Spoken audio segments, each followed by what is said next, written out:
और कुछ इसमें एक डेल ऑपरेटर था जो ड्यूरिंग इट्स, जब हम लोग इस ग्रेडियंट डाइवर्जेंस कर्व का डिटेल पढ़ेंगे तो आप देखोगे जब इसे डिराइव करोगे या ग्रेडियंट को समझोगे अच्छी तरह से, तो आप इसमें एक ऑपरेटर पा रहे थे उस दिन जिसका मैंने नाम दिया था डेल ऑपरेटर, जिसको ऐसे दिखाया जा रहा है, ठीक है। इसकी वैल्यू क्या आ रही थी, i cap del over del x plus J cap del over del Y plus के कैप डेल ओवर डेल, ठीक है। इसके टर्म में अगर आपको ग्रेडियंट लिखना था तो आपने क्या लिखा था, डेल ऑफ फाई, फाई क्या है, स्केलर फील्ड, इसी का नाम आपने ग्रेडियंट रखा था, दिस इज ग्रेड फाई, ठीक है। डाइवर्जेंस एक्चुअली इसी डेल वेक्टर का इसी वेक्टर के साथ क्या होता है, डॉट प्रोडक्ट, ये कहलाता है आपका डाइवर्जेंस ऑफ वेक्टर ए। ये वेक्टर का निकलता है लेकिन फाइनल प्रोडक्ट क्या निकलता है, स्केलर। ये डाइवर्जेंस किसी वेक्टर का निकालोगे और आएगा क्या, स्केलर। ग्रेडियंट किसी स्केलर का निकालोगे आएगा क्या, वेक्टर। कर्ल क्या होता है, डेल ऑपरेटर का क्रॉस प्रोडक्ट विद वेक्टर होता है, ठीक है। दिस इज कॉल्ड कर्ल ए। ये तीनों चीजें हम लोगों को बहुत डिटेल में बहुत अच्छी तरह से पढ़ना है, सो दैट कि ये टूल आपके आगे से यूज हुआ करेंगे, ठीक है। मैथमेटिक्स जहां भी आप फिजिक्स में यूज कर, जैसे स्केलर फील्ड का अगर केस आ गया और स्केलर फील्ड की आपको स्टडी करनी है तो ध्यान रखना कि हम स्केलर फील्ड को क्या बना सकते हैं, वेक्टर फील्ड। कैसे, with the help of gradient. अब आपको ग्रेडियंट भी अच्छे से समझ में आना चाहिए और स्केलर फील्ड भी समझ में आना चाहिए और वेक्टर और वेक्टर फील्ड तो समझ में आता ही है, ठीक है। जैसे फॉर एग्जांपल फील्ड को वैसे समझोगे, जैसे लेमैन, खेत, खेत जानते हो ना, खेत किसी का खेत, जैसे मान लीजिए एक खेत है, दूसरा किसी का खेत है, तीसरा किसी का खेत है, तो इसको कैसे मेजर करते हो, 1 2 3, ये अलग अलग लोगों का खेत है। तो इसको आप लोग बाउंड्री एरिया, जैसे इसकी एरिया यहाँ तक है, ठीक है, इसका एरिया यहाँ तक है, इसका एरिया यहाँ तक है, इससे आप डिफरेंशिएट करते हो। ऐसे ही स्केलर फील्ड को मैंने बताया था अगर स्टडी करनी है तो आपको क्या लेने पड़ेंगे, लेवल सरफेसेस, लेवल सरफेसेस। जैसे ये देखो, इसमें अगर मैं इस रजिस्टर की बात करूं तो इसमें ये नीचे एक सरफेस है ना, फिर इसके ऊपर बहुत सारे सरफेस रखे हुए हैं और ऊपर ये सरफेस है। तो कोई भी चीज जैसे यहाँ पर इस सरफेस पर आप मेजर कर रहे हो, इसके बाद यहाँ पर क्या होगी, उस सरफेस पर अलग होगा, दूसरे सरफेस पर अलग होगा। तो ये कहते हैं कि जो स्केलर फील्ड होती है उस स्केलर फील्ड को हम मान सकते हैं कि ये बहुत सारे लेवल सरफेस से मिलकर बना हुआ है। और कोई भी क्वांटिटी, स्केलर क्वांटिटी को जब हम मेजर करेंगे तो ये किन चीजों के ऊपर डिपेंड करेगी, ये डिपेंड करेगी कि इस किस लेवल सरफेस पर है। जैसे इस लेवल सरफेस पर अगर वो क्वांटिटी है तो उसकी वैल्यू इस पूरे लेवल सरफेस पर एक ही होगी, ठीक है, बात आ रही समझ में। और इस पर नीचे वाले लेवल सरफेस पर उसकी जो वैल्यू होगी डेफिनेटली इससे अलग होगी, लेकिन पूरे लेवल सरफेस को एक फील्ड के टर्म्स में हम क्या कर सकते, वो एक ही आदमी की फील्ड है, ठीक है। इसको देखो हम लोग कैसे मैथमेटिकली ग्रेडियंट को कैसे डिफाइन करें, इसे समझना बहुत इंपॉर्टेंट है। Gradient of a scalar field,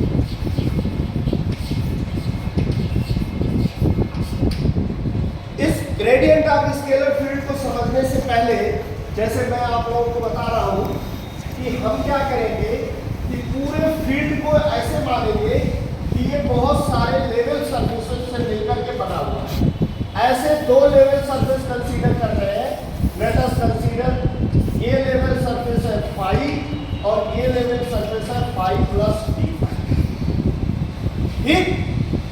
ये डिस्टेंस डेफिनेटली क्या है, डी फाई होगी। इसमें बहुत सारे सरफेस, यहाँ एक सरफेस, यहाँ एक सरफेस, यहाँ एक सरफेस, यहाँ एक सरफेस, पास सब सरफेसेस होंगे, ठीक है। अब कोई भी मेजरमेंट करना है, लेट अस कंसीडर इस सरफेस पर हमने एक पॉइंट लिया ए, क्या लिया ए, और इसमें लिया कोई पॉइंट, ठीक। इस ए पॉइंट का हमने पोजीशन वेक्टर लिखा, ये रेफरेंस पॉइंट ओ है। ओ के रिस्पेक्ट में मान लो ये वेक्टर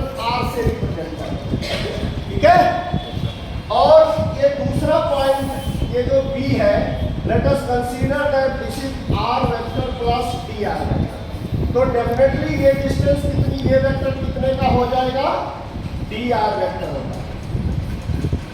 समझ रहे हो ना, this vector plus this vector is equal to this vector.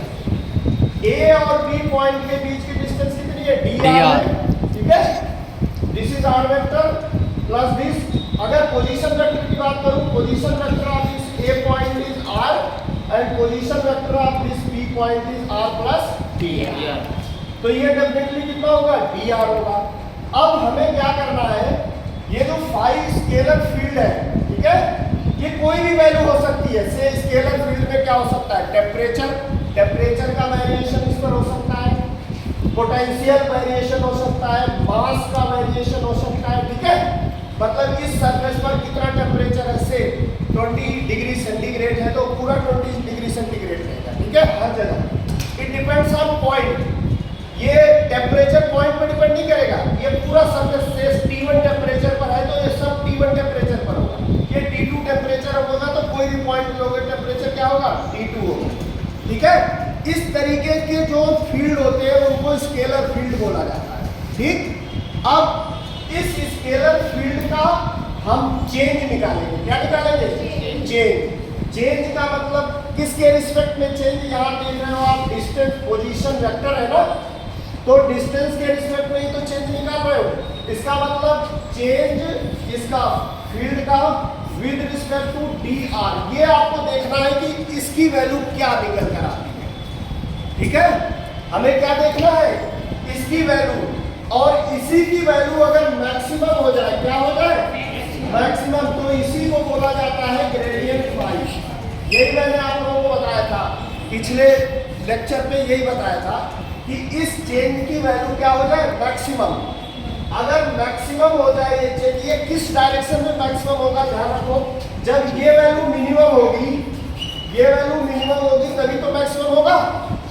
और मिनिमम डिस्टेंस, जैसे ये डी आर को मैं मिनिमम करना चाहूँ तो मुझे इन दोनों सरफेस का परपेंडिकुलर ड्रा करना पड़ेगा। क्या ड्रा करना पड़ेगा, ये जो डिस्टेंस है, ये जो वेक्टर है, this is the minimum value of D R. ये डी आर की क्या है, minimum value. Say this is D N vector, इसको क्या किया, एन वेक्टर, और ये नॉर्मल है, इसको मैं यूनिट वेक्टर एन की डायरेक्शन अगर दिखाना चाहूँ तो ये क्या है, इस डायरेक्शन के अलावा एक यूनिट वेक्टर दिखा दिया जिसको आप लोग क्या बोलेंगे, नॉर्मल यूनिट वेक्टर, ठीक है।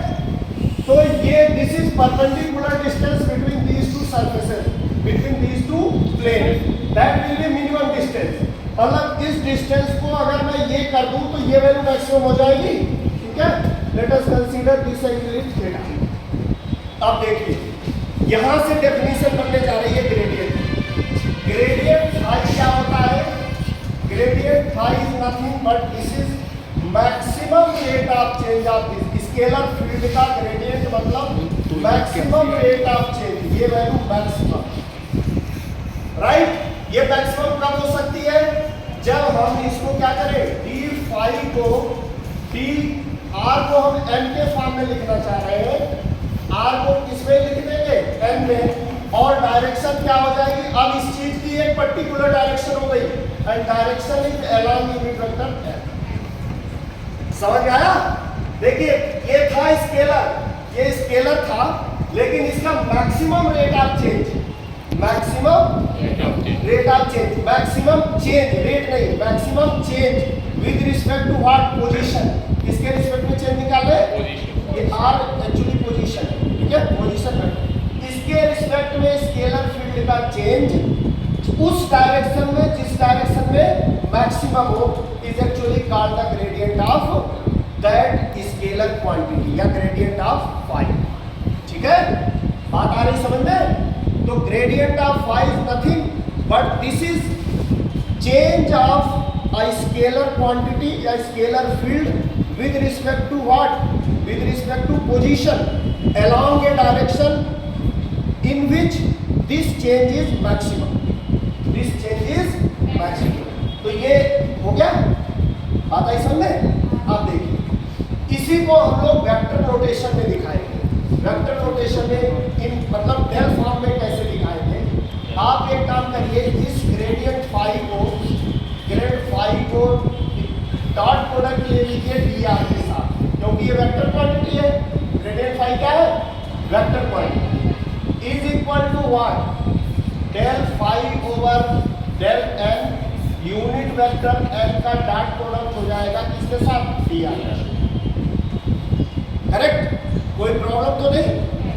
अब देखो, del phi over del N unit vector N क्या हो जाएगा? D R cos theta. ये तो जानते हो ना आप लोग, A dot B mod of this vector into mod of second vector, mod of unit vector 1, mod of this is equal to D R and angle cos angle between this two vector, तो D R cos theta. जरा इसमें ध्यान से देखो, D R cos theta की value क्या है इस ट्रायंगल में D R cos theta is nothing but D R cos theta is what? This is D N. D R cos theta किसके बराबर है? डी एन के बराबर है। यानी ये पूरे क्वांटिटी को मैं क्या लिख सकता हूँ? Del phi over del N partial derivative of this scalar quantity with respect to N into D N. ये क्या बनता है? ये बनता है D phi. This is perfect differential. ये क्या होता है? Perfect differential. ये आप लोगों को है प्रॉपर्टी है। किसी का partial derivative with respect to that quantity multiply by the D N is equal to D phi. D phi को अगर हम 3 डायमेंशनल कार्टेशियन कोऑर्डिनेट में लिखें ना, तो इसका मतलब क्या होता है? 3 डायमेंशन का मतलब एक्स वाई जेड कोऑर्डिनेट में। एक्स वाई जेड कोऑर्डिनेट में this is nothing but this is del phi over del x into d x plus del phi over del y into d Y plus del phi over del Z into d z. ये होता है इसका मतलब। This is in 3 dimensional space, 3D, right? 3 dimensional space में this perfect differential can be written in form of like this. ठीक है? X Y Z are Cartesian coordinates, right? अब ये क्या चीज था? लेफ्ट हैंड साइड देखिए आपका था grad phi. This is grad phi dot D R is equal to right hand side क्या होगा? Del phi over del X D x plus del phi over del Y D Y plus del phi over del Z into, यही तो है। This can be written, इसको ऐसे लिख सकते हो, i del over del x plus J cap del over del Y plus के cap del over del z. Phi को बाहर ले लिया, का डॉट प्रोडक्ट किसके साथ? I d x plus J cap d Y plus के कैप डी जेड। देखिए दोनों सेम है। When you take dot product I dot I, ये वैल्यू आ जाएगी, फाई इसके साथ है del phi by del X into D X. ठीक है? ये क्या चीज है? ये इसको मैंने बोला था this is del operator. This is what? Del operator. ये हमेशा याद रखिएगा, del operator is nothing, this is I cap del over del x plus J cap del over del Y plus J cap del over del Z. और ये क्या है? Phi, right? Dot product किसके साथ? ये क्या है? This is nothing but this is D R vector. ये वेक्टर डी आर है। डी आर वेक्टर के 3 component D X D Y D Z along which along unit vector I cap j cap k cap. So you can write your dr vector in 3 dimensional space like this. ऐसे लिख सकते हो. Is equal to what? Is equal to gradient grade phi dot dr. ठीक है? यही तो है. अब देखिए from left and right hand side gradient phi is what? Gradient phi is nothing but this is del vector into phi. ये right hand side is nothing but this right hand side is actually del phi over del n into unit vector. यही चीज लिखा है in 3 dimensional space. This is actually in 1 dimensional space. Maximum rate of change of quantity. ये क्या quantity? ये quantity कैसी है? Vector है. और इधर ध्यान से देखो, ये भी वेक्टर है। If you multiply vector quantity with scalar, resultant will be what? Vector. ये भी वेक्टर है। सो ग्रेडियंट, अब आपके पास एक क्या मिल गया? ऑपरेटर मिल गया। किसी भी स्केलर फील्ड का ग्रेडियंट अगर निकालना होगा तो आप सिंपली क्या करोगे? डेल ऑपरेटर का उसमें मल्टीप्लाई कर दोगे, ठीक है? डेल ऑपरेटर का उसमें मल्टीप्लाई कर दोगे and find out the value of that quantity. वो क्वांटिटी कैसी आएगी? वेक्टर। स्केलर नहीं आएगी, वेक्टर। ऐसा ही आपका जो इलेक्ट्रिक फील्ड है, इलेक्ट्रिक फील्ड कैसी क्वांटिटी है? इसको हम ग्रेडियंट ऑफ इलेक्ट्रिक पोटेंशियल के फॉर्म में लिख सकते हैं। एक इक्वेशन ये पढ़ा होगा आप लोगों ने निश्चित रूप से, E vector is minus gradient. ये कहीं देखा है लिखा हुआ? V ऐसे देखा है? नहीं देखा है तो ध्यान रखना कि जो इलेक्ट्रिक फील्ड होती है that can be obtained by taking the gradient of electric potential. Electric potential किस पे डिपेंड करता है? केवल पोजीशन पर, ठीक है? निगेटिव इसलिए लिखा है क्योंकि पोटेंशियल क्या होता है? जैसे जैसे पास आते हैं आप लोग, पोटेंशियल इनफाइनाइट पे 0 होता है, ठीक है? और पास आते हैं चार्ज के तो पोटेंशियल बढ़ता जाता है। तो आप दूर से पास आ रहे हो, ठीक है? निगेटिव साइन, इसलिए वहां पे साइन क्या है? निगेटिव। तो ऐसे बहुत सारे फील्ड, बहुत सारे वेक्टर क्या होते हैं? ग्रेडियंट ऑफ स्केलर फील्ड से निकाले जा सकते हैं। लेकिन सभी वेक्टर, ध्यान रखना, सारे वेक्टर आप ग्रेडियंट ऑफ स्केलर फील्ड से नहीं निकाल सकते, कुछ ही वेक्टर। और इसका उल्टा तो कभी भी ट्रू नहीं होता। मतलब वेक्टर को आप किसी के वेक्टर को ग्रेडियंट से स्केलर नहीं बना सकते। मतलब किसी वेक्टर का ग्रेडियंट नहीं निकाला जाता है। किसका निकालते हैं? स्केलर। तो you have a scalar field. अगर आपको स्केलर फील्ड की जानकारी है तो अगर कोई कहे कि this scalar field can be converted into a vector field, yes it can be converted. उसमें ये प्रॉपर्टी होनी चाहिए कि वो क्या हो? स्केलर फील्ड हो that can be represented by the level surfaces, ठीक है? And maximum rate of change of scalar field along a particular direction. जो पर्टिकुलर डायरेक्शन आई है ना इसमें, इसी ने इस क्वांटिटी को वेक्टर बना दिया। ये केवल एक ही डायरेक्शन में इसका रेट ऑफ चेंज मैक्सिमम होगा। किसका? फाई का। अगर कई डायरेक्शन में होता तो ये भी क्या होता? स्केलर होता। अब इसमें डायरेक्शन हो गई, ठीक है? And the direction is the normal of these two level surfaces, phi and phi plus d phi. तो this is known as gradient. Now पिछले टर्म पर मैंने आप लोगों को ग्रेडियंट का ये इक्वेशन बता करके और बोला था कि find out the gradient of R का ग्रेडियंट है ना? आर क्या था? ये निकालने को बोला था कि ग्रेडियंट ऑफ आर यहाँ वेक्टर मत लिखना, this is actually scalar. Position का ग्रेडियंट निकालना है, यानी यू हैव टू कैलकुलेट, आपको कैलकुलेट करना था दिस क्वांटिटी, राइट? तो this quantity can be calculated how this can be calculated? देखिए r vector is what?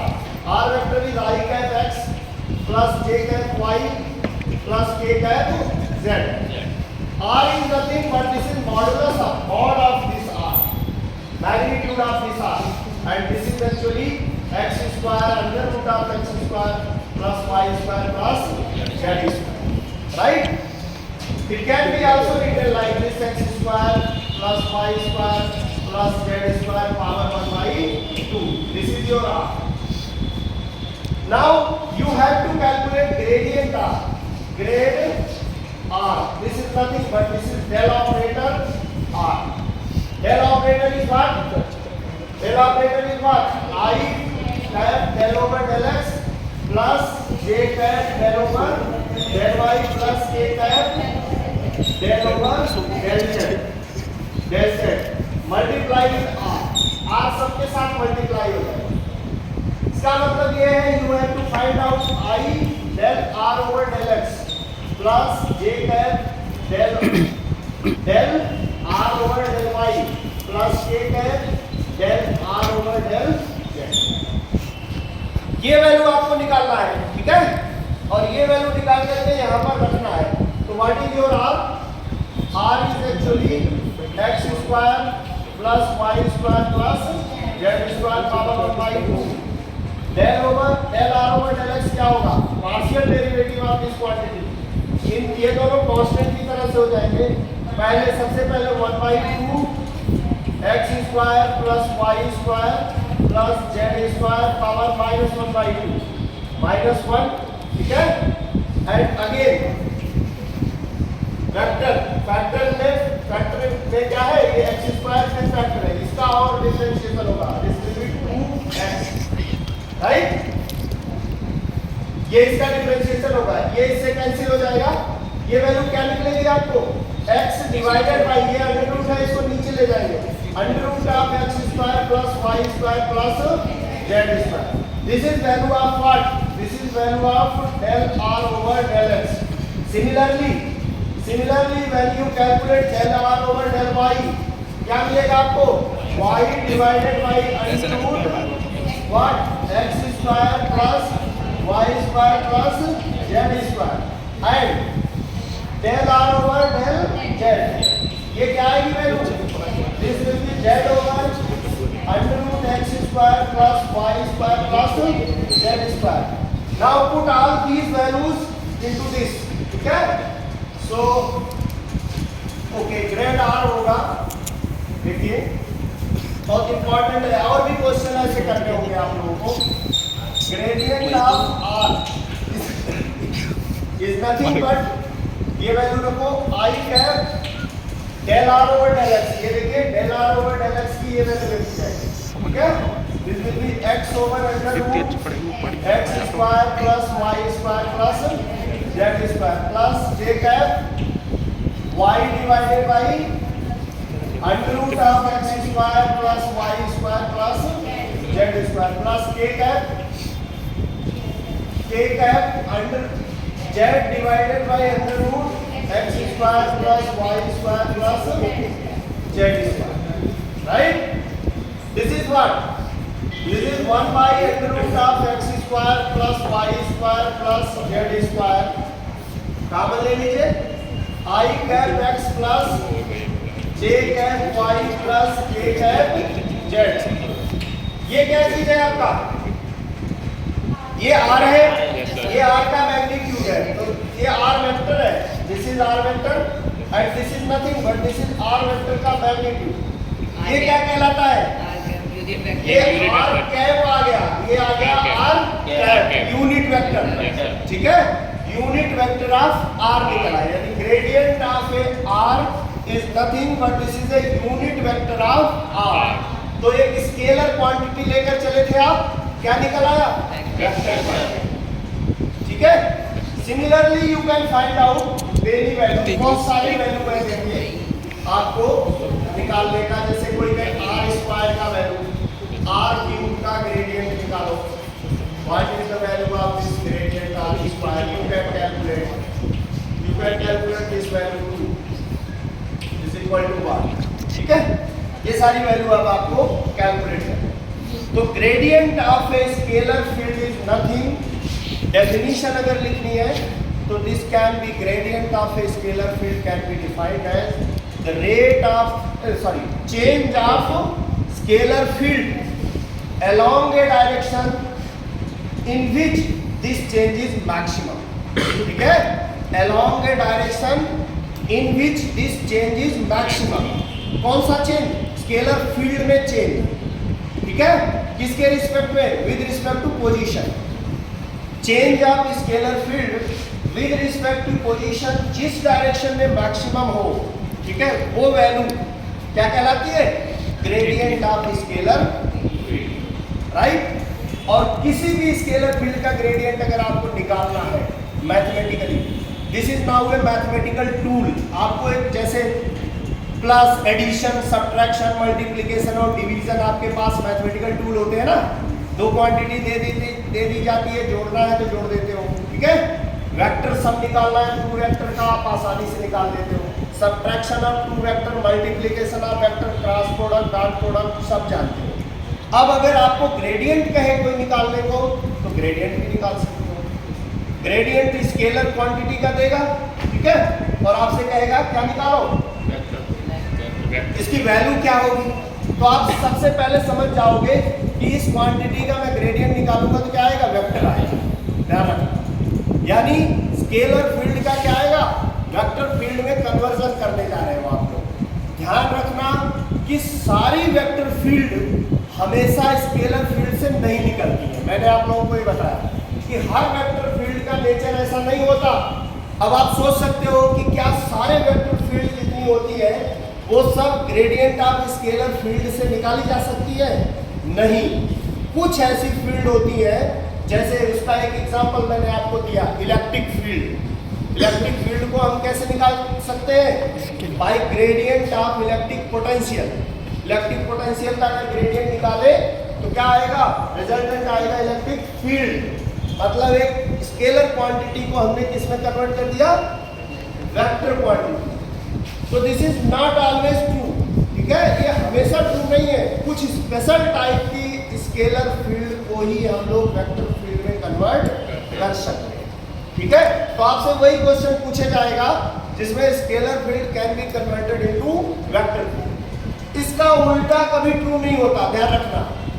Vector field can not be converted into scalar field, ठीक है, ऐसा नहीं होता है। केवल scalar field can be converted into vector field. बात आई समझे? तो this is very important point, इसे ध्यान रखना। अब इसमें एक और ग्रेडियंट की बहुत इंपॉर्टेंट प्रॉपर्टी जो मैं बताने जा रहा हूं आप लोगों को, उसको बहुत ध्यान से समझिएगा। वो प्रॉपर्टी भी काफी यूज की प्रॉपर्टी, ठीक है। एक चीज आप लोगों ने महसूस किया होगा कि ये जो ग्रेडियंट हम निकाल रहे हैं किसी भी क्वांटिटी का, ठीक है, जैसे मान लीजिए y is actually in Cartesian coordinate, ये किस पे डिपेंड करता है, x y z, ठीक है। अगर 3 डायमेंशनल स्पेस मैंने ले लिया तो 5 किसका फंक्शन होगा, x y z पोजीशन, ठीक है। मैंने लेवल सरफेस लेते समय कभी ये ध्यान नहीं दिया कि किस कोऑर्डिनेट सिस्टम में इसको कंसीडर किया है, मतलब it is independent of coordinate system, ठीक है।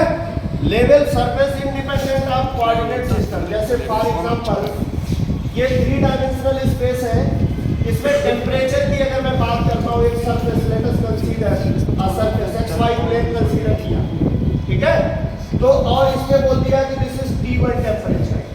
अब कोई भी पॉइंट जो मैंने कंसीडर इस पर किया, it is independent of x1 y1, x1 y1, right.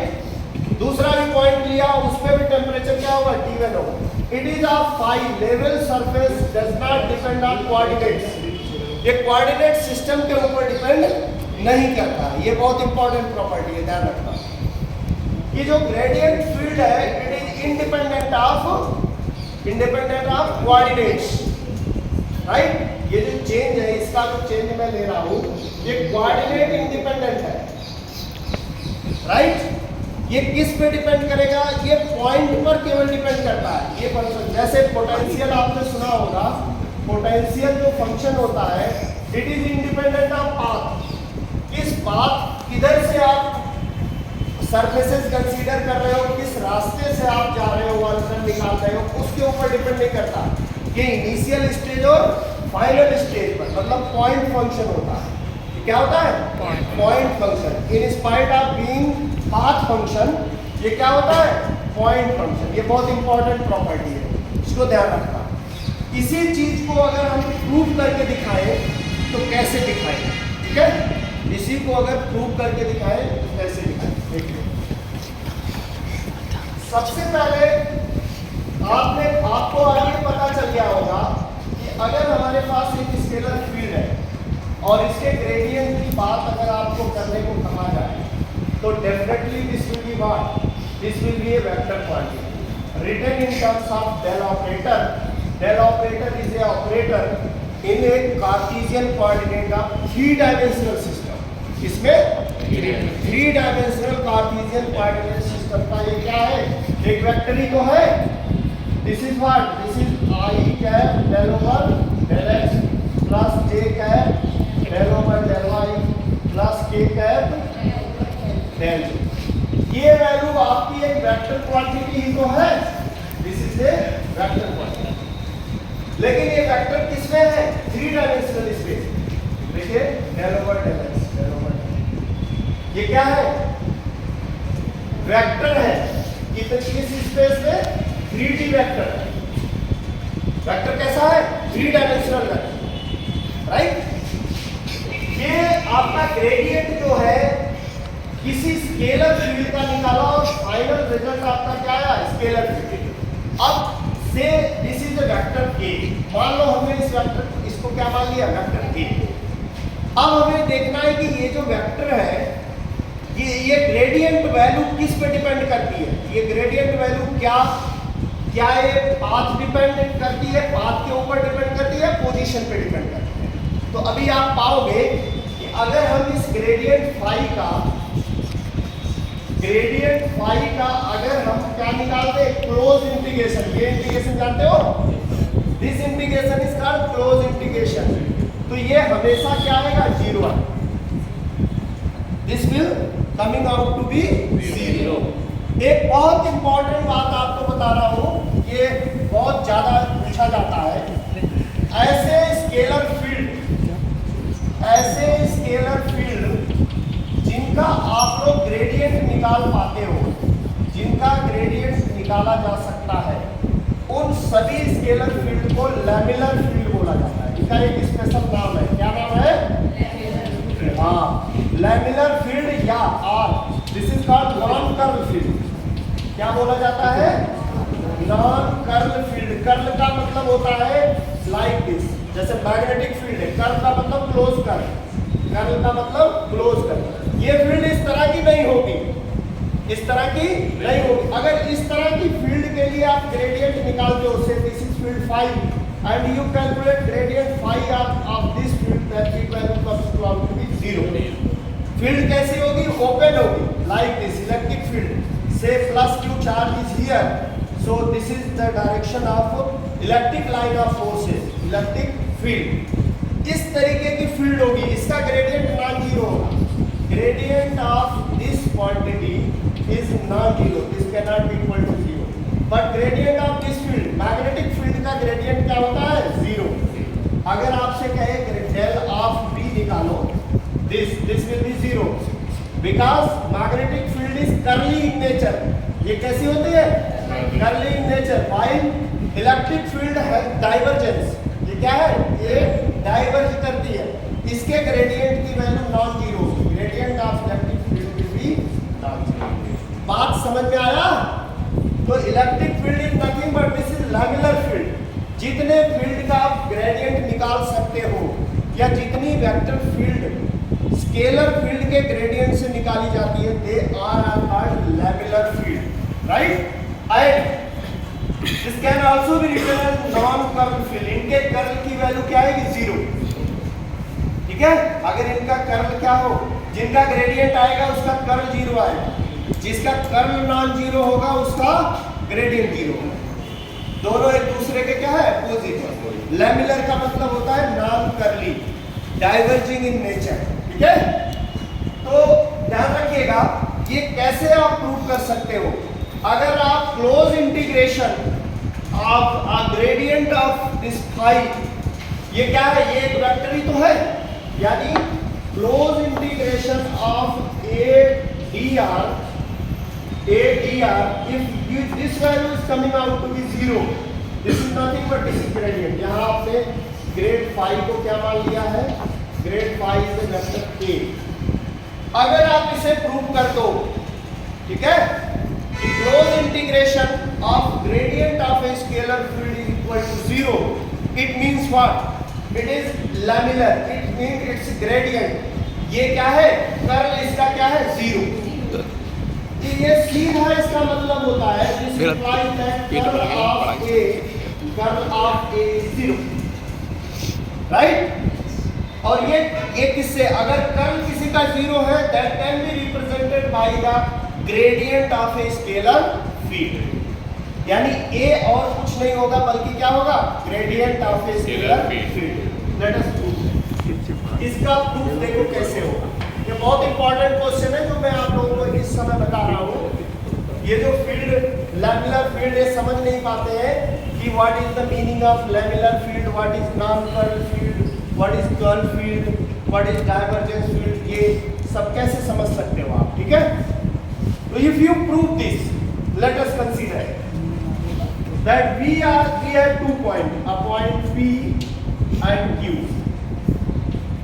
right? A vector is, we are moving from P to Q on path number 1, ठीक है। by a vector इस point पर अगर मैं बात करूं, say at this point this is represented by a vector A, ठीक है। dr taken here along this direction, let us, this is dr, this is dr, सब angle between a and b इस point पर बात कर रहा हूं मैं, ठीक है।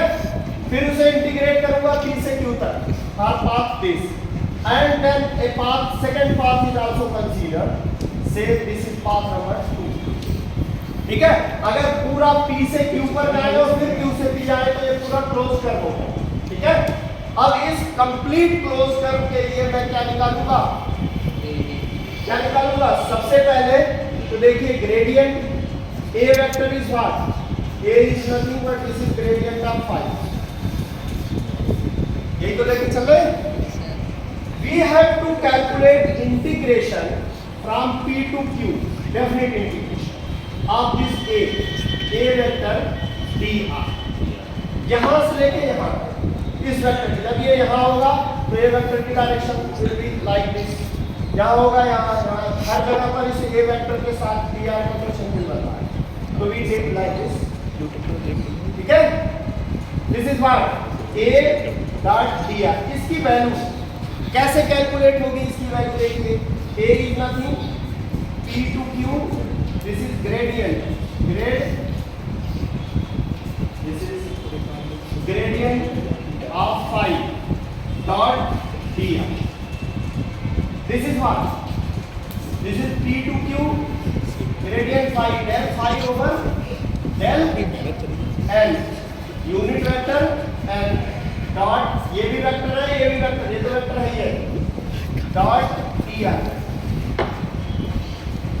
Right.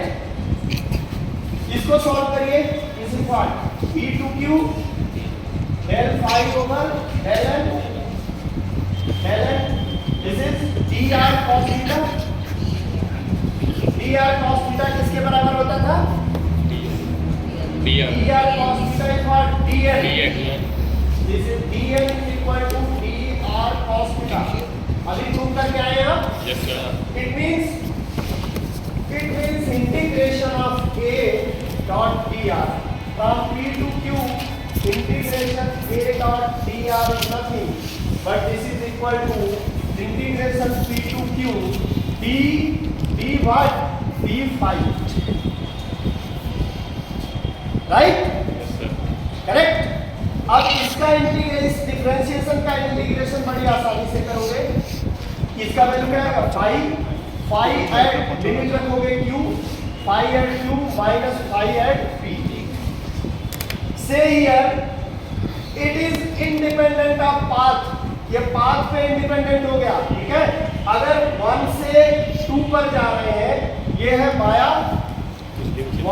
Path 1, via path 1। If you have to calculate this value from q to p and same value a dot dr and now integration from q to p, ये हो गया via path, this is via path 1 and this is via path 2, right. इधर से आ रहे हैं आप q to p, what will be this, this is from q to p, right, and this will be same d phi, calculate this value, this will be phi p minus phi q,